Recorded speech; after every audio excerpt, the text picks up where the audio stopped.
Bonjour à tous et bienvenue dans cette nouvelle vidéo. Je suis ravie de vous retrouver. On va parler aujourd'hui de la cornaline. Si vous me découvrez, je m'appelle Aurore, je suis médium, passionnée de lithothérapie et de soins au naturel par les plantes. Comme je l'expliquais, on va parler aujourd'hui de la cornaline, cette pierre orangée si particulière qui fait partie de la famille des agates, qu'on peut voir ici avec ces petites stries, qui peut être de couleur très claire, quasi translucide, un petit peu jaune ou parfois extrêmement foncé et donné dans les rouges.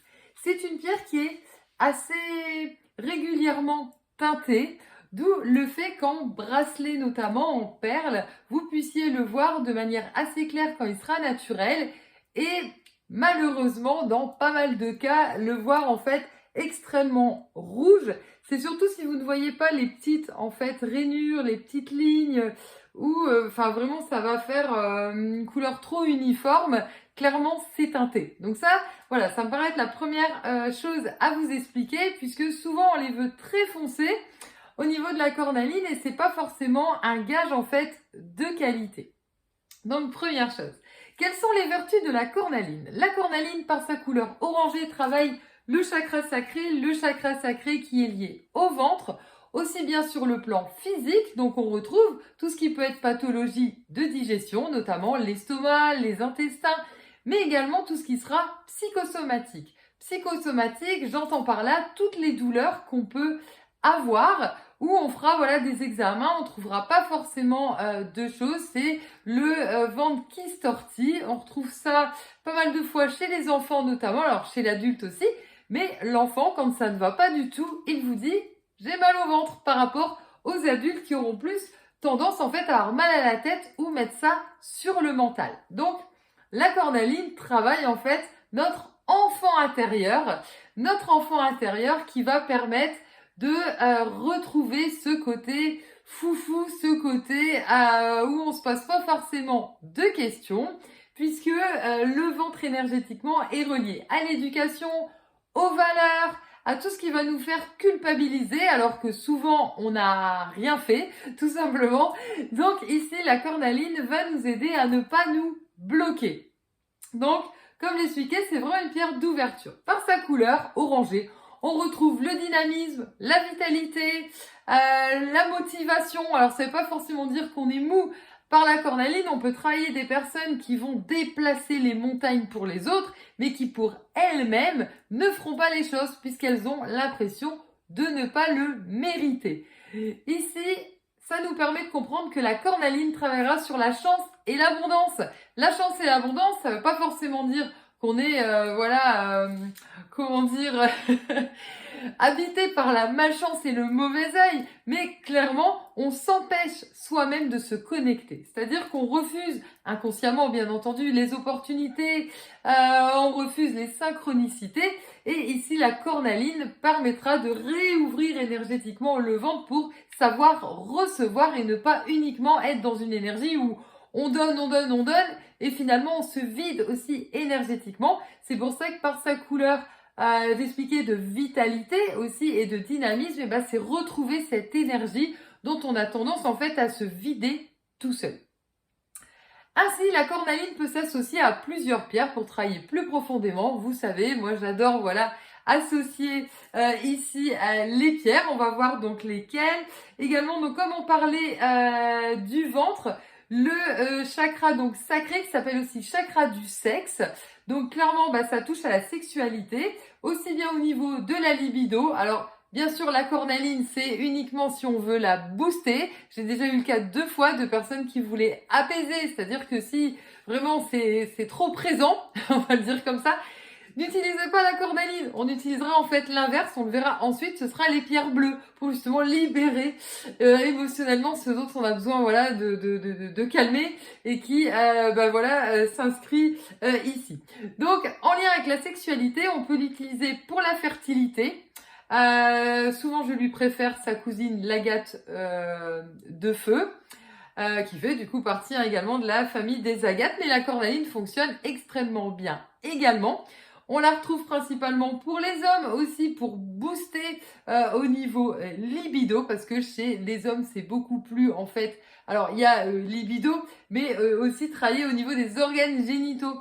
Parce que autant chez la femme, il y a un fort lien aussi avec le mental. Chez les hommes, c'est beaucoup plus physique. Donc, c'est vrai que la cornaline va énormément aider. Alors, avec quelle pierre on peut associer notre cornaline? Notre cornaline, elle pourra s'associer parfaitement. Donc, pour travailler le chakra sacré, en règle générale, l'ensemble du ventre, on pourra l'associer au grenat et on pourra l'associer à l'aventurine pêche pour travailler vraiment l'ensemble et pouvoir se libérer et travailler sur l'ensemble voilà, énergétique, physique, émotionnel.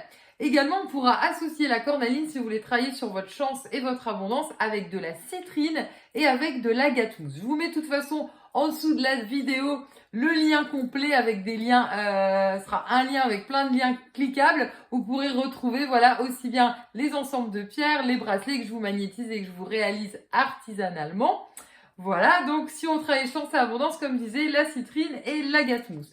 Également, on peut associer la cornaline, on disait au niveau de la sexualité, on peut ici l'associer donc pour les hommes avec du bois, donc aussi bien du bois fossile ou le bois de séquoia par exemple, qu'on va associer également avec du jaspe rouge, pierre d'ancrage.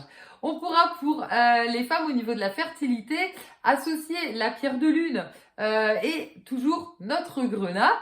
On pourra aussi travailler au niveau manque affectif, les personnes qui ont l'impression de manquer d'amour, voilà, qui ont vraiment cette connexion à l'abondance un petit peu compliquée. C'est vraiment l'enfant intérieur qui ne se sent pas du tout aimé. Vous pourrez associer le quartz rose, bien connu pour apaiser, et la cornaline qui nous aide à dépasser nos peurs. Et la kunzite, pierre d'amour par excellence. On pourra également travailler au niveau de l'organe cœur. Donc là, pas le chakra, mais l'organe, bien notre cœur. Surtout pour les personnes qui ont soit une tension trop basse, auquel cas ça va aider à dynamiser avec la cornaline. Vous pourrez associer la rhodonite et le grenat. Alors le grenat, c'est vraiment la grande copine voilà, de la cornaline. Et également pour les personnes qui ont de l'hypertension. Alors souvent dans les livres, on lit « Ah, attention, pas de pierre rouge, pas de pierre orange, si on fait de l'hypertension, ça va nous booster. » Eh ben, moi je l'ai déjà utilisé pour des personnes. Alors c'est sûr qu'il faut bien identifier si on est sur une hypertension tout le temps qui s'apaise jamais ou une hypertension de stress.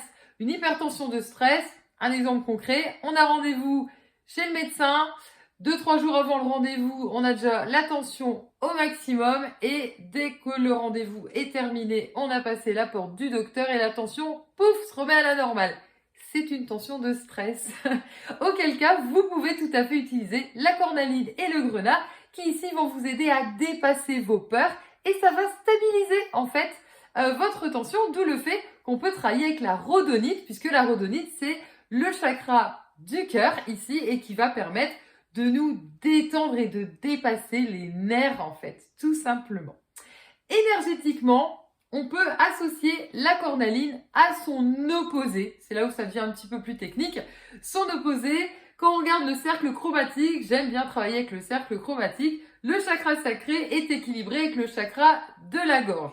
On va réunir ainsi le orangé et le bleu. Le bleu, vous pouvez le travailler avec de l'aigle marine, de la calcédone quand vous voulez de la douceur. Ici, on est plus parti, vous l'avez vu, sur le fait de s'ouvrir, de dynamiser. Moi, j'adore l'associer avec du lapis lazuli qui va être bleu foncé, qui va vraiment aider à ressortir émotionnellement tout ce qui nous bloque, puisque tout ce qui rentre énergétiquement, alors c'est les oreilles, mais c'est bien le chakra de la gorge énergétiquement, va venir en fait perturber le ventre, une réflexion, quelque chose qu'on a voilà entendu, un environnement extérieur aussi. Et inversement, toutes mes valeurs, mes peurs, ça va m'empêcher en fait finalement de dire aussi, de me libérer, de pouvoir faire les choses. D'où l'intérêt de travailler avec les deux. Pour les enfants notamment, j'ai créé un composé où on retrouve cornaline, grenat et lapis lazuli, les trois ensemble que j'appelle peur et communication. Donc voilà, j'espère vous avoir éclairé sur la cornaline. Si vous n'êtes pas abonné à notre chaîne, je vous invite à le faire dès maintenant pour découvrir d'autres pierres. Je vous partage la playlist complète en lithothérapie et pour ma part, je vous dis à très bientôt pour une prochaine vidéo.